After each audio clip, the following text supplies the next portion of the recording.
Selamat datang di Hakutak. Hari ini kita sudah kedatangan tamu, yaitu tamunya adalah tuan rumah sendiri sebenarnya. Namun orang ini adalah seorang Pranata Humas senior yang ada di Kabupaten Katingan. Perkenalkan, namanya adalah, silakan kakak. Halo, selamat pagi, menjelang siang, menjelang sore juga. Saya dibilang senior, enggak juga ya. Guru. Saya jadi malu sendiri kalau dibilang senior ya. Ya. Memang kalau awalnya memang kitalah yang untuk pertama kali dalam jabatan fungsional Pranata Humas. Ya.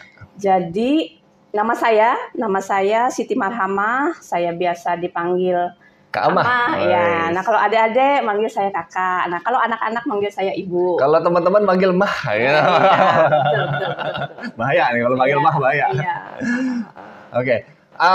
Kita mau tanya nih. Pranata Humas kan mungkin masyarakat banyak belum tahu nih. Apa sih Pranata Humas? Pranata Humas itu Pranata hubungan masyarakat. Iya, betul. Oke. Kita mau tahu dulu. Kenapa sih Kak Amah ini pilih Pranata Humas? Silakan. Kalau dibilang kenapa saya memilih Pranata Humas, ya bisa dibilang terpaksa ya. Terpaksa Sebenarnya. Jadi pada awalnya itu kita terbentur dengan aturan pada saat itu kalau jabatan eselon 4 itu harus difungsionalkan. Nah, jadi pada saat itu awalnya kita difungsionalkan itu ke analis kebijakan. Nah, cuman seiring berjalannya waktu kita bingung nih, di bidang kita kan pekerjaannya bukan menganalisa seperti itu ya, tapi lebih arah ke kayak wartawan lah, boleh dibilang seperti itu, liputan-liputan, fasilitasi Zoom, kemudian membuat konten-konten seperti itu. Jadi begitu ada kesempatan untuk mengalihkan jabatan fungsional dipaksa kita, mengalihkan. Iya, kita konsultasi dulu nih sebelumnya. Kita konsultasi dengan senior kita yang ada di Palangkaraya, itu di Kominfo Provinsi. Sebaiknya fungsional apa sih yang kita pilih untuk bidang pengelolaan komunikasi publik. Dan mereka menyarankan, karena kita fungsional itu kan mengejarnya angka kredit ya. Mengejarnya angka kredit, jadi sebaiknya kalian Pranata Humas aja, seperti itu. Jadi akhirnya terpilihlah Pranata Humas sebagai pilihan jabatan fungsional kami. Itu awalnya. Awalnya ya karena terpaksa mengikuti aturan gitu ya kayak. Mungkin kalau saya sendiri ini, mungkin saya juga Pranata Humas. Namun ini pilihan. Itu pilihan. Ya, Pak Bu Kabit juga bilang ini pilihan kalian. Betul. Jadi kalau saya bukan pilihan, terpaksa memilih. Karena kalau pilihan, saya lihat Pranata Humas ini kan memang kerjaannya lapangan. Kebanyakan kan lapangan. Betul. Yang kata Kak Amah bilang juga arahnya kayak wartawan ya, kayak mirip-mirip wartawan. Nah, dari sini kita kulik deh, karena orangnya tahunya juga, kerjaannya cuma moto-moto doang katanya Pranata Humas. Nah, kita tanya lagi nih sama Kak Amah nih, kerjaannya Pranata Humas itu apa sih, Kak? Kerjaannya Pranata Humas. Nggak kerja. Kerjaan mondar-mandir. Mondar-mandir. Ya, kesana kemari. Di mana ada keramaian, di situ ada Pranata Humas. Betul nggak? Betul. Nah, jadi mungkin kalau orang melihat Pranata Humas ini pekerjaannya gampang ya. Kerjaannya cuma ngikutin kemana pimpinan ada, di situ mereka ada.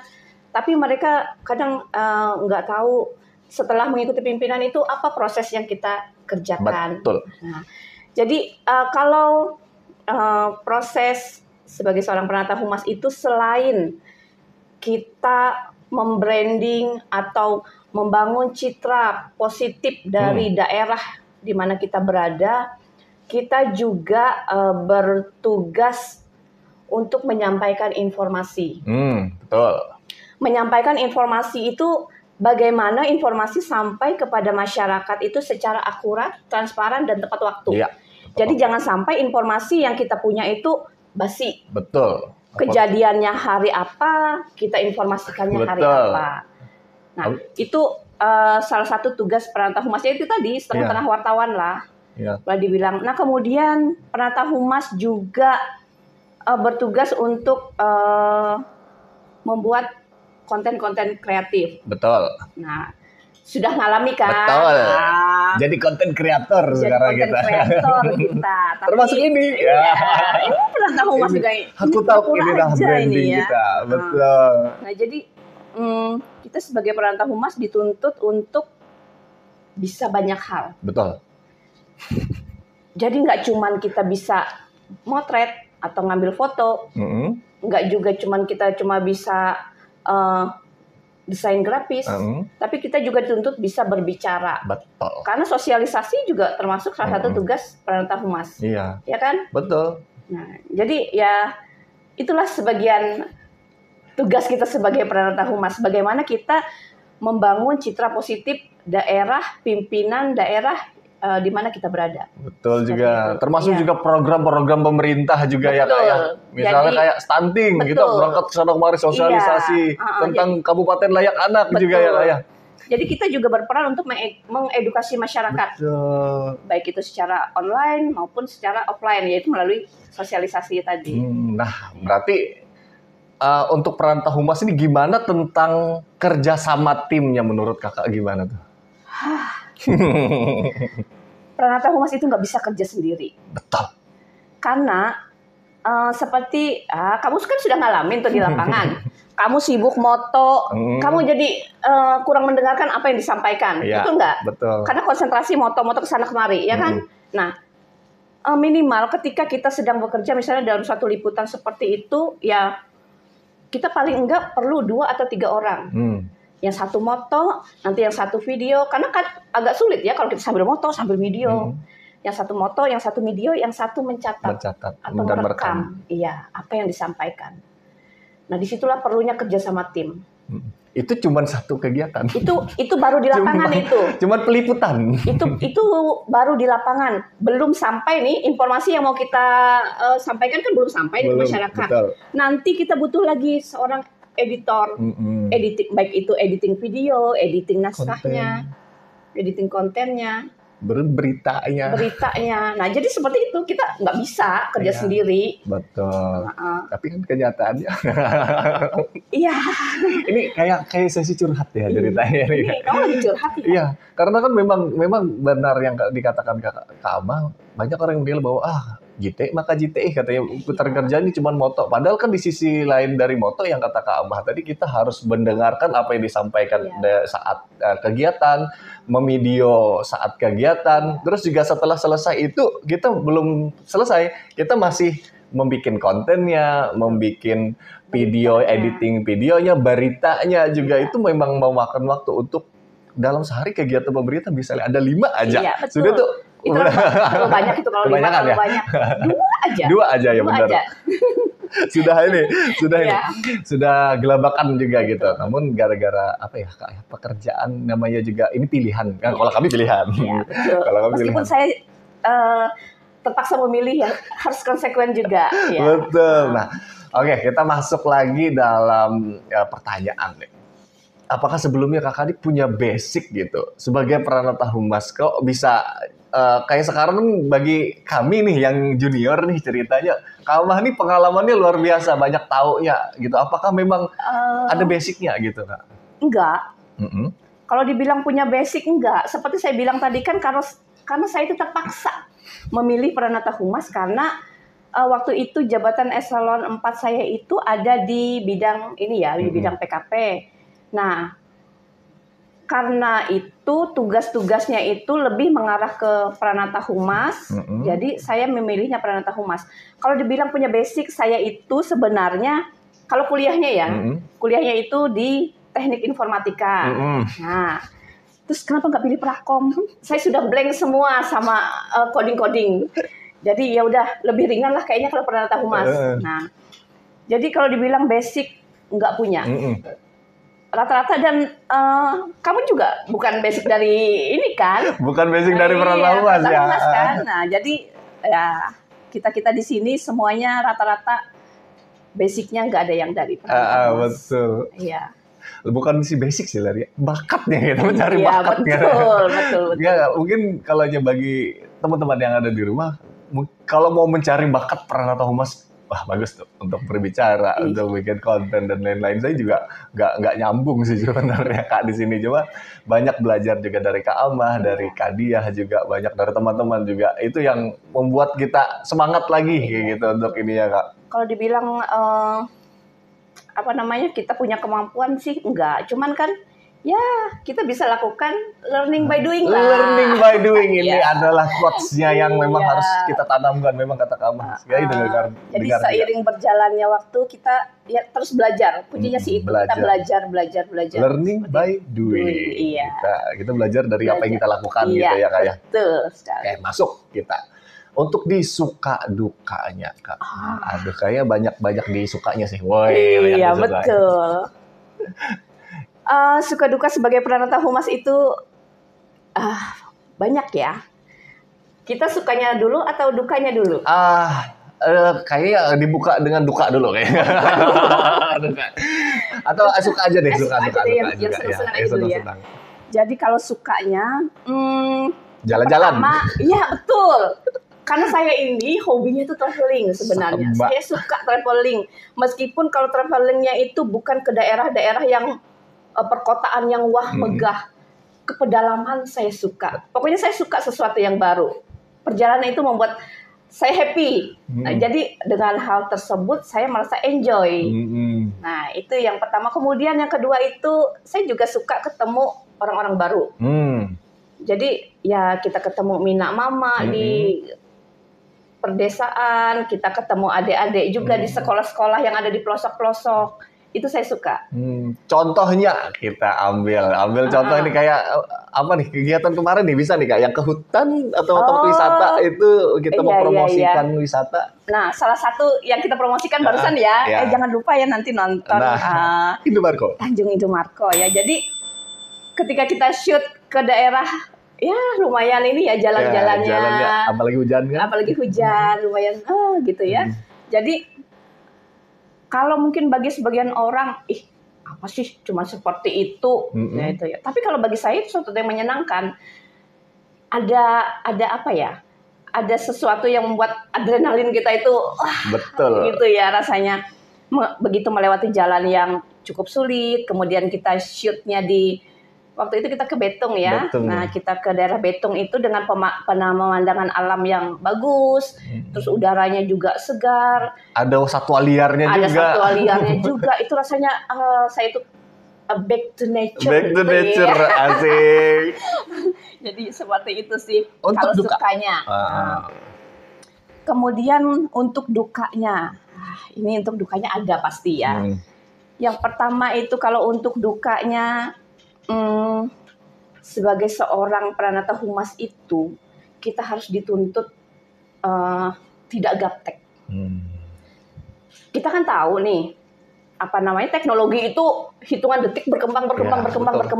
Sementara apalagi seperti saya ini ya yang terpaksa dan ya usia lumayan sudah ya berumur 40 up lah gitu ya. 40 up ya gitu ya. Jadi daya belajar itu kayaknya kok sudah agak-agak menurun lah seperti itu. Nah kemudian dukanya lagi kita itu kadang bekerja di luar jam kerja kita. Waktu kita itu tidak menentu. Kadang ketika orang lain libur kita harus bekerja. Ketika orang lain istirahat kita malam-malam kita bekerja. Jadi hal seperti itu yang kadang jadi dukanya. Belum lagi ketika kita harus liputan ya. Kita harus liputan di daerah yang medannya sulit. Betul. Kemudian kita orangnya sedikit, SDM kita. Jadi sarana prasarana yang kita miliki tidak memadai. Dalam hal ini mungkin teman-teman merasakan sendiri ya, kita kekurangan dalam hal angkutan.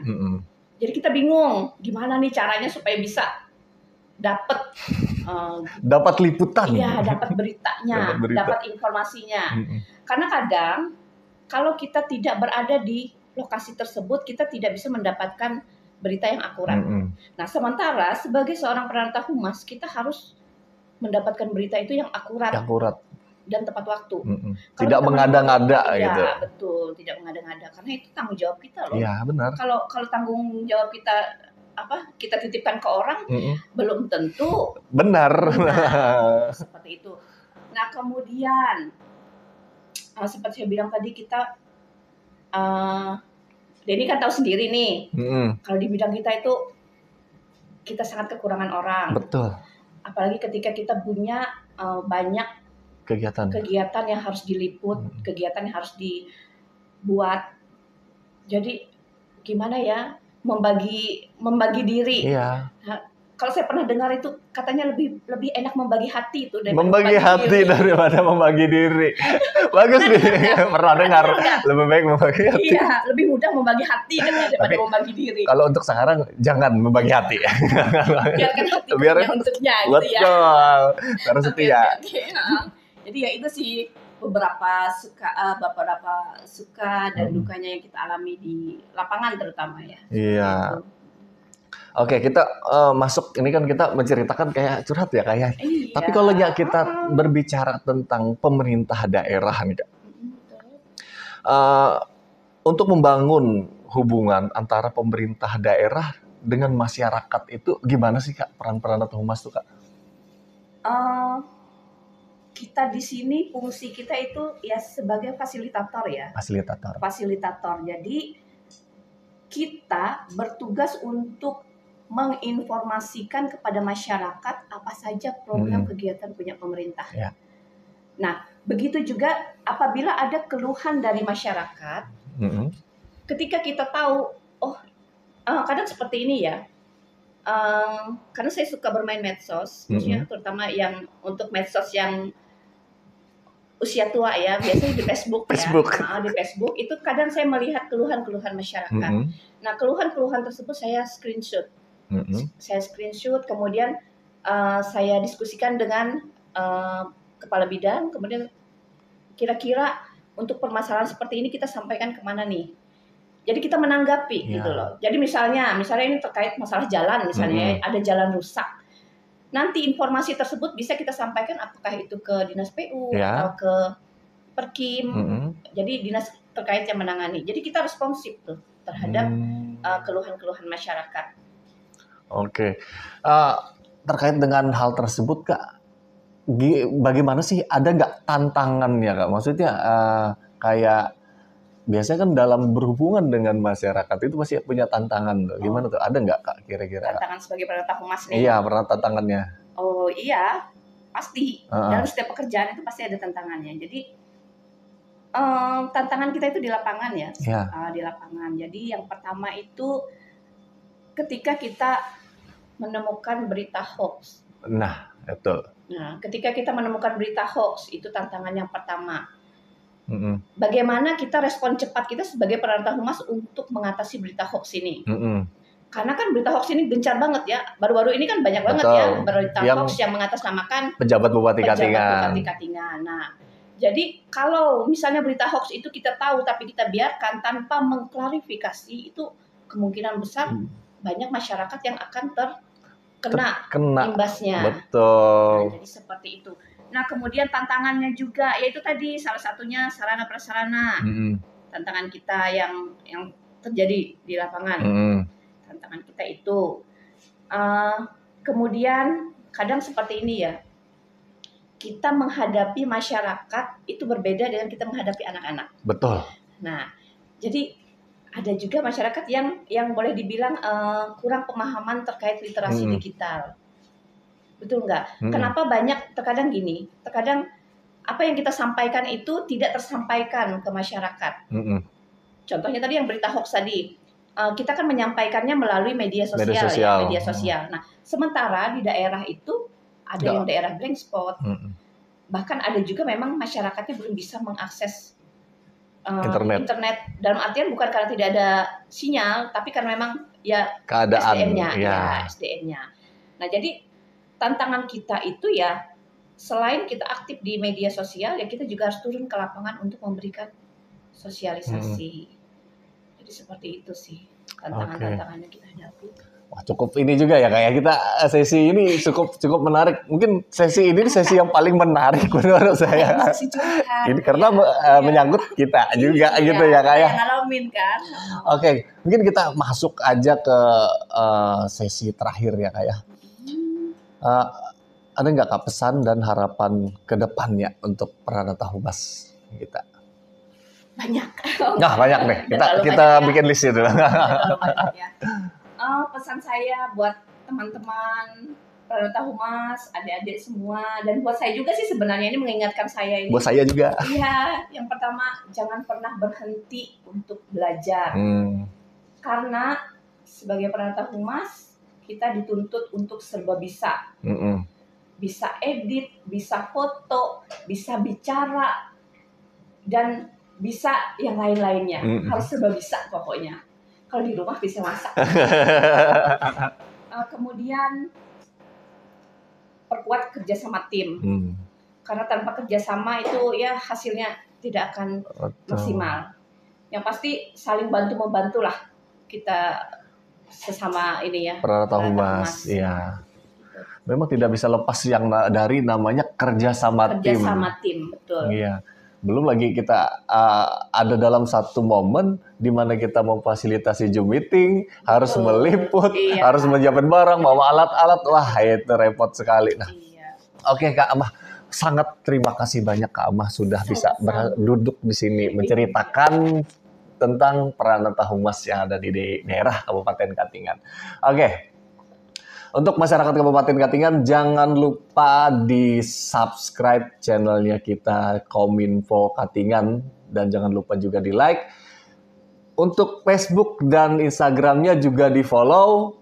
Kemudian di-komen siapa lagi yang akan kita ajak di Hakutal selanjutnya. Oke, bye-bye!